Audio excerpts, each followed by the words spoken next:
Yes, we are live now. Hello friends, this is Sunil Kumar Shah. Welcome to SK Saath study point. आइए friends, आज हम बात करते हैं हिंदी का एक मोस्ट इंपोर्टेंट टॉपिक रहेगा। यहाँ पर हम देखेंगे एक्सप्लेन यानी कि व्याख्या। Very very most important UP board exam 16 फरवरी को जो आपका पेपर है उसमें बहुत ही ज़्यादा महत्वपूर्ण रहेगा। तो प्लीज़ वीडियो को वॉच करने के लिए मेरा channel SK Saath study point 01 उसके लिए लाइक करें, सब्सक्राइब करें, कॉमेंट करें, ज़्यादा से ज़्यादा अपने फ्रेंड्स लोगों में शेयर करें ताकि ये वीडियो आगे तक भी पहुँच सके। आप लोगों ने देख लिया होगा, एक्सप्लेन हम करके दिखा रहे हैं। व्याख्या very very most important topic रहेगा इसका। चरण कमल बंदो हरिराई। यहां देख लेते हैं संदर्भ किस प्रकार लिखा जाएगा। प्रस्तुत पद्यांश हमारी पाठ्य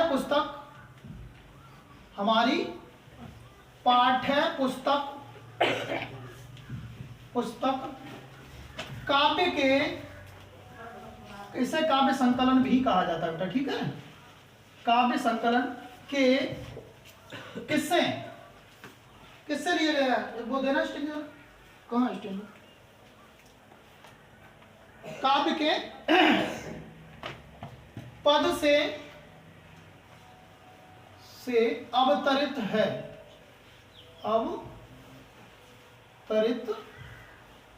ठीक। अवतरित है।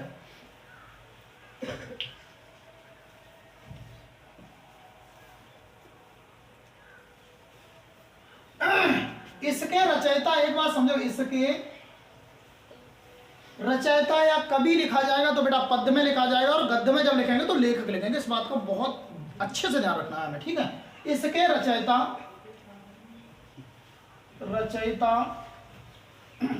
कौन है बेटा? सूरदास जी हैं। बात क्लियर? यहां पर हमने देख लिया कहां से अवतरित है, ये पद से अवतरित है। मेरी बात समझना, जो पद में लिखा हुआ है स्टैंजा उसमें दिया है। अब एक समझो, यहां पर वो दे रहे हैं, मैं पढ़ के आपको बताऊं पूरा स्टैंजा। चरण कमल बंदो हरिराई, जाति कृपा पंगु गिरे लंगे, ठीक है। अब देख लो यहां पर अब प्रसंग किस प्रकार लिखा जाएगा।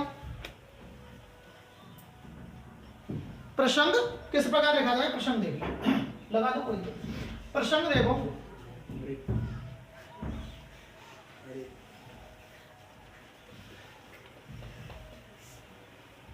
कौन है? प्रसंग देखो, प्रसंग में क्या है यहां पर देखो, इन पंक्तियों में ऐसे किस प्रकार भी लिख सकते हैं बेटा। इन पंक्तियों में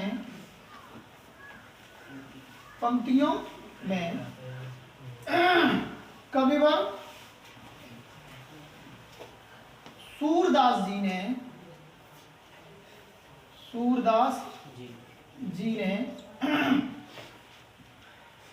भगवान की असीम कृपा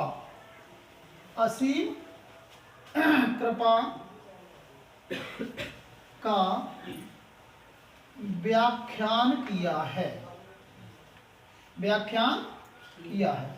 देखो, प्रसंग वह चीज होती है उसका निचोड़ होता है। सब लोग ध्यान से समझो, प्रसंग वो चीज होती है सबका निचोड़ होता है। निचोड़ में क्या होगा एक बात समझो, निचोड़ में ये रहेगा कि हम देखते हैं कि प्रसंग में ये स्टेंजा में ले किधर जा रहा है, इसमें किसका भाव प्रकट हो रहा है। तो कहीं ना कहीं भगवान वाला भाव प्रकट हो रहा है, जो अभी आपको देखने को मिलेगा।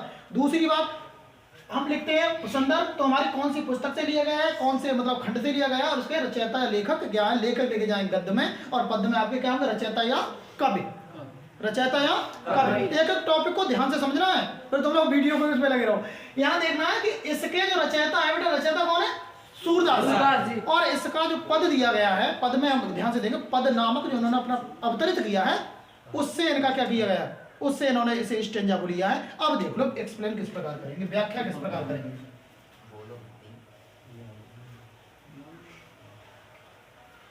व्याख्या देखेंगे बेटा, व्याख्या क्या होगी वो समझे बहुत ध्यान से। अब आपको ये तो लिखना ही लिखना हर हाल में। इन पंक्तियों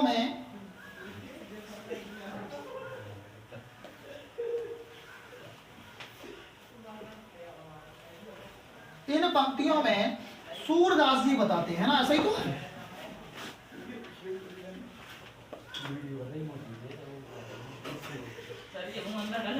सूरदास जी बताते हैं, रोकी वीडियो। यहां देख लेंगे इन पंक्तियों में सूरदास जी बताते हैं, कहते हैं, क्या कहते हैं, उन पंक्तियों को जरा पढ़ेंगे। यहां लिखा है चरण कमल बंदो हरिराई, चरण कमल बंदो का चरण कमल बंदो हरिराई, ये स्टेंजा भी कोई बता सकता है कौन से अलंकार का है? कोई भी बताओ। रूपक। रूपक, रूपक का है। यस। क्योंकि यहां पर कवि ने कमल रूपी चरण किसके? हरि के। हरि जानते हो? भगवान। हाँ, जहां पर लिखो आराम से, जहां पर कवि ने, कवि है तो कवि कौन है बेटा? सूरदास। सूरदास जी, सूरदास ने भगवान के चरणों को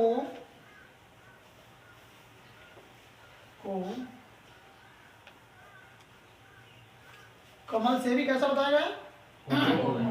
कोमल नहीं, चरण कमल बंदो हरिराई, यानी कि यहाँ पर सूरदास जी ने भगवान के चरणों की कमल से तुलना की है।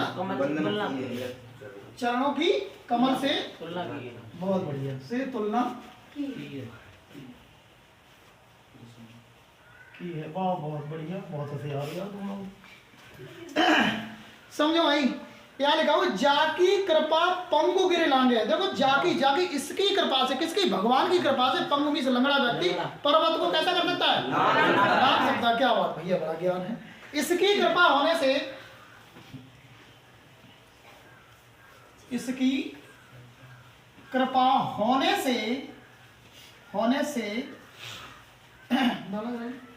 से लंगड़ा व्यक्ति क्या कर सकता है? पर्वतों को लांग सकता है। इसकी कृपा होने से लंगड़ा व्यक्ति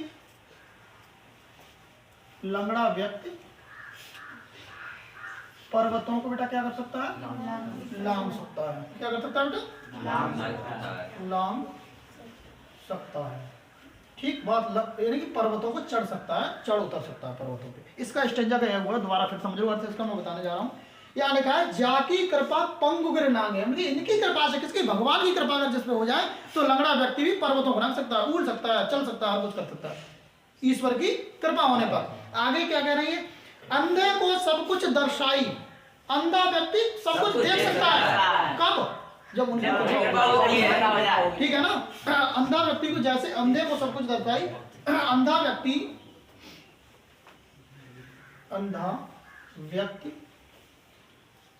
सब कुछ देख सकता है ना? सब कुछ बेटा क्या कर सकता है? देख सकता है। देख सकता है। उन्होंने कह दिया कि अंधे को सब कुछ दर्शाएंगे, दर्शाया गया है, दर्शक मतलब देखा गया है यहाँ पर, दर्शाई।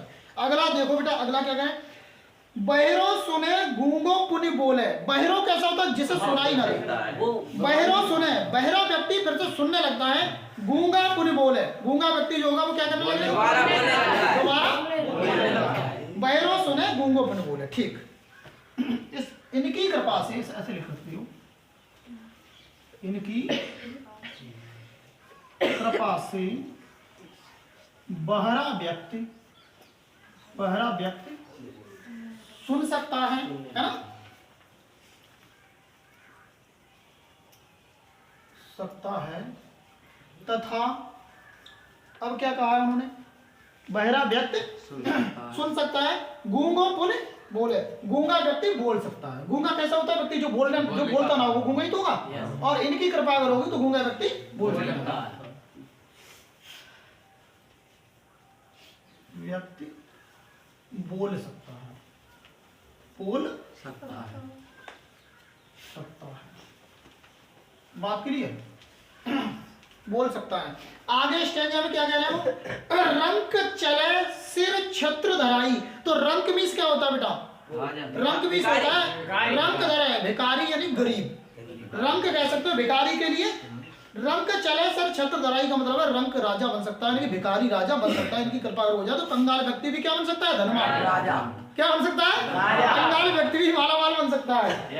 इनकी कृपा से यानी कह सकते हो गरीब व्यक्ति या कह सकते हो भिखारी, भिखारी भी क्या हो सकता है बेटा, राजा बन सकता है, राजा बन सकता है। ठीक बात क्लियर। कहने का मतलब ये, अगला देखो पूरा व्याख्या में पूरा एक्सप्लेन करके फिर दोबारा से आपको रिवाइज करा दूंगा। सूरदास स्वामी करुणा में बार बार बंदो तिह पाई। सूरदास जी कहते हैं, बहुत ही बढ़िया तरीके से आप समझो, सूरदास जी कहते हैं, सूरदास जी कहते हैं क्या कहते हैं, मैं ऐसे